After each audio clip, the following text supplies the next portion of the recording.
అక్రమ మైనింగ్ ఆరోపణల కేసులో అరెస్టైన వైసీపీ సీనియర్ నేత మాజీ మంత్రి కాకాణి గోవర్ధన్ రెడ్డికి నెల్లూరు జిల్లా వెంకటగిరి కోర్టు 14 రోజుల పాటు రిమాండ్ విధించింది.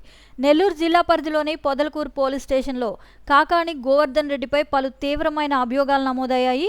క్వాడ్స్ ఖనిజాన్ని అక్రమంగా తవ్వడం, దాన్ని అక్రమంగా రవాణా చేయడం, నిబంధనలకు వ్యతిరేకంగా పేలుడు పదార్థాలు ఉపయోగించడం వంటి ఆరోపణలున్నాయి. అంతేకాకుండా ఈ అక్రమ మైనింగ్ను అడ్డుకోవడానికి ప్రయత్నించిన స్థానిక గిరిజనులను బెదిరించారన్న ఆరోపణలు కూడా ఆయనపై ఉన్నాయి. ఈ కేసులో కాకాణిని A4గా పోలీసులు పేర్కొన్నారు. కోర్టు రిమాండ్ విధించడంతో ఆయన జైలుకు తరలించే ఏర్పాట్లు చేశారు. కాకాణి గోవర్ధన్ రెడ్డిని బెంగళూరులో ఆంధ్రప్రదేశ్ పోలీసులు నిన్న అదుపులోకి తీసుకున్న విషయం మనకు తెలిసిందే. అనంతరం ఈ ఉదయం ఆయన నెల్లూరులోని జిల్లా పోలీస్ శిక్షణా కేంద్రం నుంచి భారీ భద్రతా ఏర్పాట్ల నడుమ వెంకటగిరి కోర్టుకు తరలించారు. మొత్తం 9 పోలీసు వాహనాల కాన్వాయ్తో ప్రత్యేక పోలీసు బలగాల పహారాలో ఆయన్ని వెంకటగిరికి తీసుకొచ్చి న్యాయమూర్తి ముందు హాజరుపరిచారు. వాదనలు విన్న న్యాయమూర్తి కాకాణికి జ్యుడిషియల్ రిమాండ్ విధిస్తూ ఆదేశాలు ఇచ్చారు.